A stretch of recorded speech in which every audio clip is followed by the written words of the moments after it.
everyone, having money is the ultimate goal. It can be overwhelming to live their lifestyles and be them. Although having money can be wonderful, why didn't you watch this video to see how wealthy people live and what they don't want to buy with their money? You'll be astounded if you investigate this further.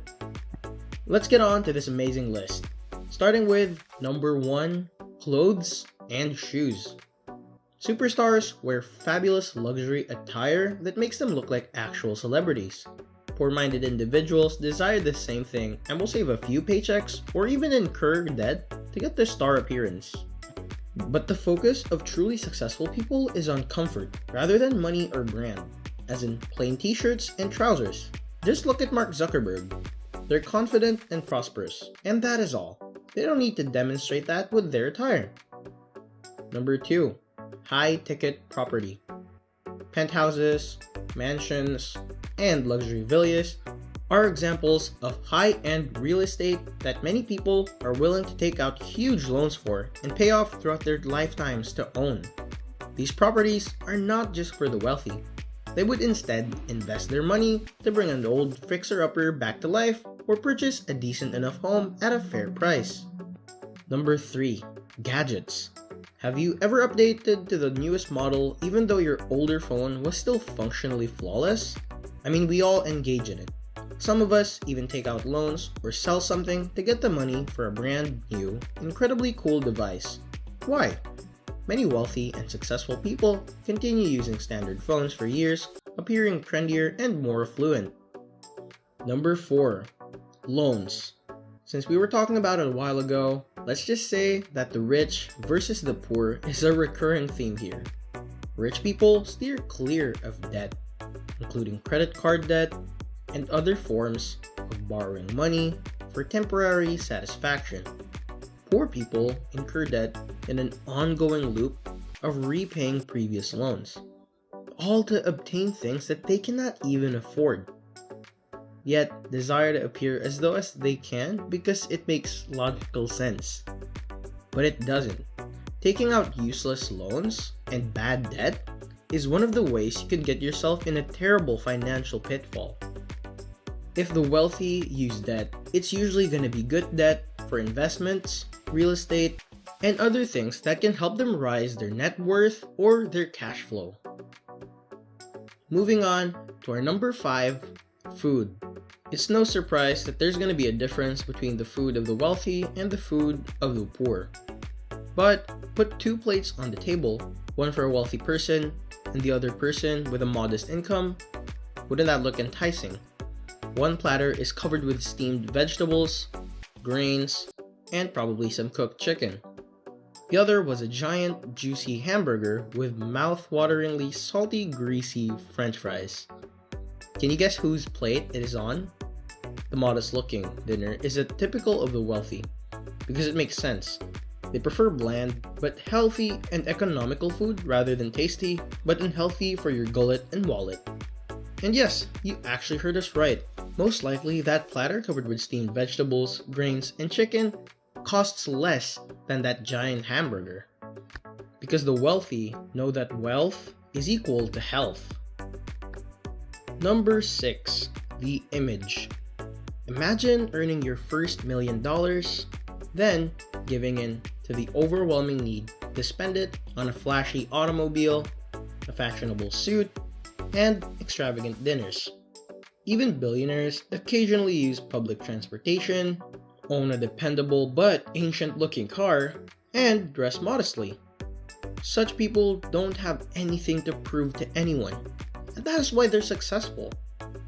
They gain satisfaction and confidence from their work and receive this appreciation rather than flashy material things. That is one difference of the rich and the poor. They do not keep up with the Joneses. They're competing against themselves in this life. We're moving on to number 7, and this might be a little surprising, but if you think about it, it's really not. And it's get-rich-quick schemes. I'm not only referring to purchasing a dubious pyramid scheme. Another example would be visiting and paying a fortune teller or psychic, buying lottery tickets, betting on anything that promises quick money and success. Hello to all of you casino gamblers. What method of event prediction is more profitable? Gather all the data, study it, then place a well-informed wager. This strategy frequently works in the wealthy's favor. That's called a calculated decision, taking a calculated risk. And number 8 is going to sound a little controversial, but sadly, it's the truth. And it's get-rich training. I mean, do you believe that many wealthy people have succeeded by attending training programs to become rich? With 5 simple steps to wealth for only $79.99 every session. Pretty sure you've heard that before. How many of those attendees never achieved financial success? Successful individuals put a lot of time and effort into their work and strive to do it well. Because pushing yourself to death isn't a good idea either. You need to be effective and efficient. Anyhow, the only people who benefit from these seminars on becoming wealthy are their producers. Those are the real successful guys in that. Okay, so the wealthy don't spend money on that. What do they do with their time and money given their resources? Well, to start, there's self-development. Not to be mistaken with programs designed to make you affluent. A wealthy individual will never regret paying for pricey classes to learn a new talent or advance in an existing one. You'd pay for a gym membership. Making this financial commitment to oneself will yield rewards. You'll either be able to earn more money or your physical and mental health will improve due to this information. Charity as well. Millions are donated to various charitable institutions by wealthy people. Before I say well duh, they have the extra money to start their own. So many of them do. Donations aren't merely cash. Keep that in mind. Volunteering at the nearby charity is another way to donate your time. Why? Try it and you'll notice that helping others helps you feel good, which can keep bad feelings at bay, keep you on the top of your game. There's also the development of technology. A lot of affluent people believe that they're entirely necessary for the advancement of technology on Earth. They devote many resources, money, time, and energy to advancing contemporary technology because they feel profoundly responsible for this. Who knows where we'd be without Steve Jobs, Bill Gates, and Elon Musk?